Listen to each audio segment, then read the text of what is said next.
তবে সবচেয়ে ভালো হতো যুক্তরাষ্ট্র সরকারই যদি বলে দিত এই কারণে তাকে দেওয়া হলো না, তাহলে তো আজকে এই প্রশ্নগুলো আসতো না, আমরা তখন জানতে পারতাম, সবাই জানতে পারতো। এই জন্য আমি বললাম যে পুরো ব্যাপারটাই আমার কাছে মিস্টিরিয়াস মনে হচ্ছে। এবং আরেকটি কথা হলো, তার বিরুদ্ধে কিন্তু কোনো আর্থিক দুর্নীতির কথা উল্লেখ করেনি মার্কিন সরকার, বা অতীতেও কিন্তু, যেটা আপনার প্রথমেই বেনজির সাহেবের ব্যাপারে যে কথাগুলো এসছে, তার আর্থিক দুর্নীতি, ওই ধরনের কোনো দুর্নীতির কথা কিন্তু জেনারেল আজিজের উপর আমরা আগে কখনো শুনিনি। শুনলেন তো, সুপ্রিম কোর্টের একজন বিচারক শামসুদ্দিন চৌধুরী মানিক এখন অন ইয়ারে এই যে বক্তব্যটা দিলেন, সেই বক্তব্যে পরিষ্কারভাবে তিনি বুঝিয়ে দিলেন যুক্তরাষ্ট্রের পররাষ্ট্র দপ্তর থেকে যে বিবৃতি দেওয়া হয়েছে সেটা তিনি কিছুই বোঝেন নাই। তিনি বললেন যে সাবেক সেনাপ্রধান আজিজ আহমেদের বিরুদ্ধে যে ভিসা নিষেধাজ্ঞা দেওয়া হয়েছে সেখানে নাকি পরিষ্কার না, দুর্নীতির ব্যাপারে কোনো কথা বলা হয়নি।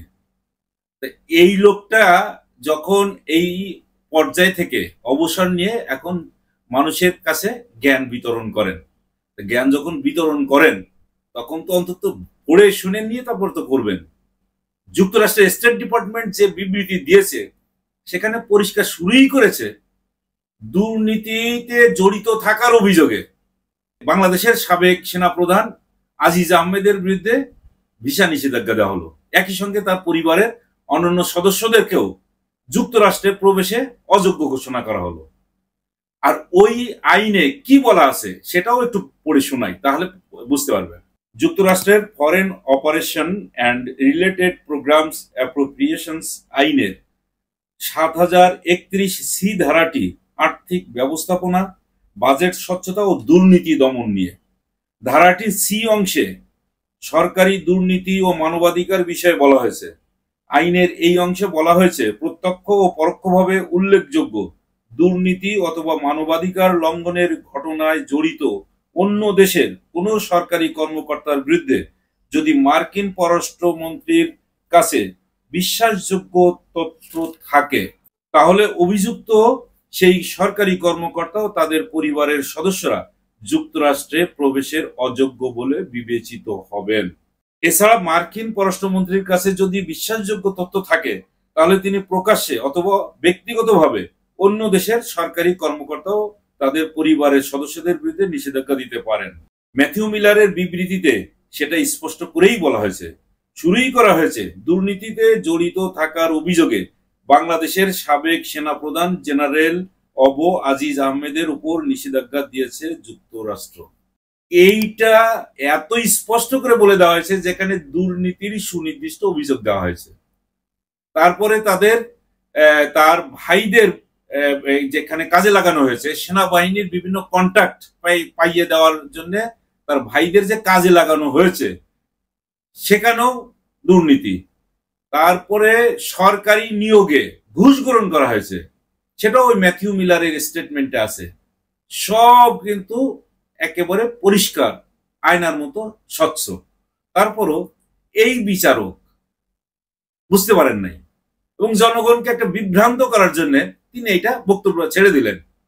আমার কাছে মনে হলো কোন বুদ্ধিজীবী বা এই যে বিচারকগিরি করে আসছেন, কি করে আসছেন আমি জানি না, বুঝতেও পারি না। মানুষকে কিভাবে বুঝাতে চেষ্টা করছেন, বুঝাচ্ছেন। তিনি তো মনে হলো যে আওয়ামী লীগের নেতা কর্মীরাও কিন্তু এইভাবে বলে না। ইভেন আওয়ামী লীগের সাধারণ সম্পাদক নিজেও বলছেন আজিজ আহমেদের বিরুদ্ধেও দুর্নীতির তদন্ত শুরু করবে দুদক। দুদক স্বাধীন তদন্ত করে বের করছে। এই স্বাধীনতা শেখ হাসিনা সরকার দুদককে দিয়েছে। তার সম্পদের, অবৈধ সম্পদের বিষয়ে এখন তদন্ত হচ্ছে এবং আরো তদন্ত হবে, কথা দুদক সূত্রে জানা গেছে। তারা এই স্বাধীনতা পেয়েছে, তদন্ত হচ্ছে, মানে বিচারের মামলা হলে বিচারের মুখোমুখি হতে হবে।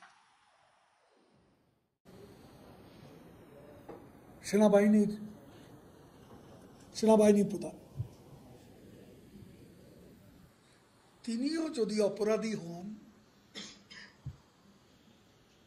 তার বিরুদ্ধেও তদন্ত করতে দুদকের কোনো বাধা নেই। এইটা যখন বলছেন তখন তার পাল্টা হিসেবে যদি শামসুদ্দিন চৌধুরী মানিক এই কথা বলেন যে তার বিরুদ্ধে দুর্নীতির কোনো স্পষ্ট উল্লেখ নেই বা পরিষ্কার করে আমেরিকা নাকি বুঝাই দেয়নি, বরং তারপর আরেকটা কথা বলেছেন, বেনজির আহমেদের বিরুদ্ধে যেমন দুর্নীতির অনেক প্রমাণ, তথ্য প্রমাণ পাওয়া যাচ্ছে এবং তার বিরুদ্ধে যে ভিসা নিষেধাজ্ঞা দেওয়া হয়েছিল বা স্যাংশন দেওয়া হয়েছিল সেটার একটা কারণ থাকতে পারে। বরং আমি তো বলবো এর উল্টাটা, বেনজির আহমেদের বিরুদ্ধে দুর্নীতির কোনো সুনির্দিষ্ট অভিযোগে কিন্তু তার বিরুদ্ধে স্যাংশন দেওয়া হয়নি। তার বিরুদ্ধে স্যাংশন দেওয়া হয়েছে বিচার বহির্ভূত হত্যাকাণ্ড, গুম, খুন এবং চরম মানবাধিকার লঙ্ঘনের সুনির্দিষ্ট অভিযোগে তার বিরুদ্ধে স্যাংশন দেওয়া হয়েছে। পরবর্তীতে যখন এই বেনজির আহমেদ তার চাকরি জীবনে কোনো পত্র পত্রিকা কিংবা সরকারি কোনো সংস্থা থেকে তার বিরুদ্ধে কোন রকম অভিযোগ তোলা হয়নি যে তার বিশাল সম্পদ আছে বা কিছু আছে, এরকম কোনো কিছু আসে নাই। তিনি যখন অবসরে গেলেন ঠিক সেই সময় বের হওয়া শুরু হলো তার বিশাল ধন সম্পদের মালিকানা বা তিনি এই সম্পদগুলো করেছেন। এবং দুদক ইতিমধ্যেই মাঠে নেমেই যে পরিমাণ সম্পদের হিসাব পাচ্ছে সেটা তো একেবারে চোখ কপালে ওঠার মতো, যে একজন মানুষ সারা জীবন শুধুমাত্র চাকরি করলো অথচ তার যে পরিমাণ অর্থ, বিত্ত, সম্পদ দেখা যাচ্ছে সেটা তো সাধারণ মানুষের ধারণার বাইরে। প্রথম দফা এবং দ্বিতীয় দফায় যে পরিমাণ পাওয়া গেছে এর চেয়ে আরো আছে। আর একদিনে যে 4টা ফ্ল্যাট কিনেছেন তিনি গুলশানের আলিশান ভবনে কিনেছেন একেবারে 23 থেকে 25 কোটি টাকা বলা হচ্ছে, কিন্তু কিনেছেন একদিনে, দেখাইছেন কম টাকা, যাই করেন করেন, কিন্তু এই পরিমাণ টাকা তো তার আছে। আর এই টাকার সাথে তার আয়ের সুনির্দিষ্ট আয়ের কোনো সামঞ্জস্য খুঁজে পাওয়া যাচ্ছে না। এই সামঞ্জস্য যেহেতু জ্ঞাত আয় বহির্ভূত এই সম্পদের হিসাব যখন তিনি দিতে পারবেন না তখন পুরাটাই হয়ে যাবে তার দুর্নীতি। আর এই দুর্নীতি এখন তিনি আর হিসাব দিয়েও কুলাইতে পারবেন না। তিনি দুদকের জালেও যেমন পড়েছেন, একইভাবে আদালতের কাঠগড়াও কিন্তু তাকে এখন দাঁড়াতে হবে এবং এর বিচার হবে।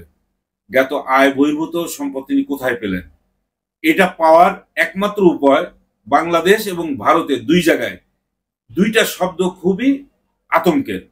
ভারতে যেটাকে বলা হয় এনকাউন্টার, কাউকে যদি শায়েস্তা করার দরকার হয়, কোনো পরিবারকে শায়েস্তা করার দরকার হয় তখন পুলিশ কিন্তু যে বলে এনকাউন্টারে দিয়ে দেবো। আর বাংলাদেশে র্যাবের আতঙ্কের শব্দ হচ্ছে ক্রস ফায়ার। আর সবগুলো ক্রস ফায়ার কিন্তু একইভাবে নাটকটা সাজানো হয়, সেই সাজিয়ে ক্রস ফায়ার দেওয়া হয়। আর ক্রস ফায়ারে যাদেরকে নিয়ে আসা হয় তাদের সাথে এক ধরনের দেন দরবার শুরু হয়ে যায় যে কত টাকা এটা ফয়সালা হবে।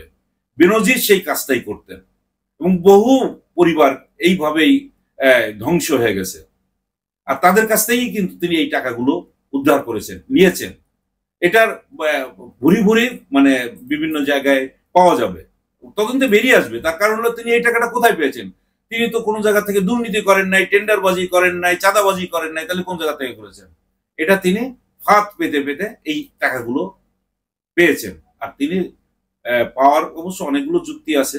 তিনি বলতে পারেন যে তিনি এই সরকারকে 2013, 14, 15-তে যে সার্ভিস দিয়েছেন, 2018-তে যে সার্ভিস দিয়েছেন, এরকম সার্ভিস তো আর কেউ দিতে পারে নাই। ক্ষমতায় এনেছেন, ক্ষমতায় ধরেও রেখেছেন।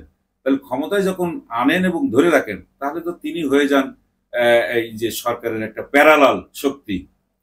প্যারালাল শক্তি হয়ে গেলে টাকা পয়সা আসার তো কোনো আর পথ বন্ধ হইতে পারে না, বরং আসতেই থাকে। আর এই টাকা পয়সার হিসাবও তিনি তো দিতে পারেন না যে কোথা থেকে আসলো। বিভিন্ন ফাঁদ পেতে হয়তো তাকে এই টাকাগুলো উদ্ধার করতে হয়েছে, বিভিন্ন জনের অনৈতিক সুযোগ সুবিধা দিতে হয়েছে।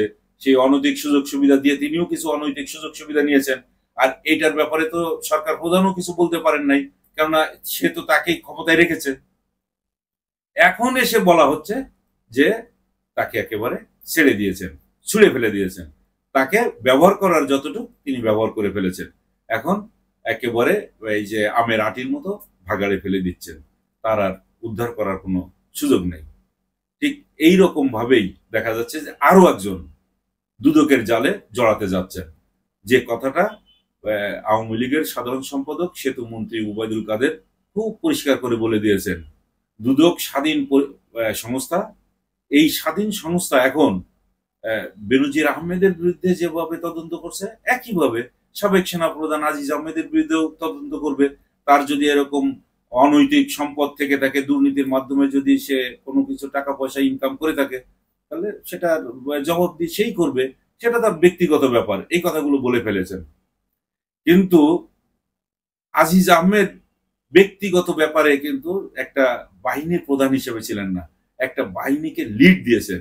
এবং শুধু একটা বাহিনীকে না, ওই একইভাবে বেনজির আহমেদের মতোই বলতে হয়, বড় বড় বাহিনীর নেতৃত্ব দিয়ে এসেছেন, বিজিবির নেতৃত্ব দিয়ে এসেছেন, সেখানে প্রধান ছিলেন, বিজিবি প্রধান ছিলেন, তারপরে সেনাবাহিনী প্রধান ছিলেন। এই জায়গাগুলো তিনি তার পদবি অত্যন্ত সুন্দরভাবে ব্যবহার করেছেন।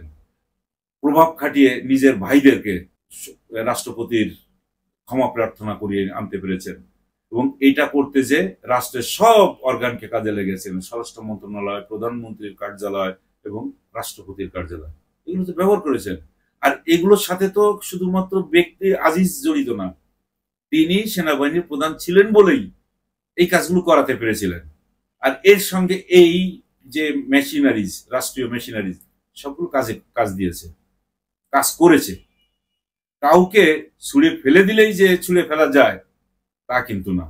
আর এটার মধ্যে দিয়ে আওয়ামী লীগ পরিষ্কার করে বুঝিয়ে দিচ্ছেন, যাকে যখন দরকার তাকে ব্যবহার করা হবে, তারপর প্রয়োজন ফুরিয়ে গেলে তাকেও ছুঁড়ে ফেলা হবে। দীর্ঘদিন ধরে জাতীয় পার্টিকেও ব্যবহার করা হচ্ছে, তারপর 14 দলের বিভিন্ন শরিক সংগঠনদেরকেও বিভিন্ন সময় ব্যবহার করা হয়েছে। এখন আস্তে আস্তে এদেরকে দূরে সরিয়ে দেওয়া হচ্ছে। এটাই তো কৌশল।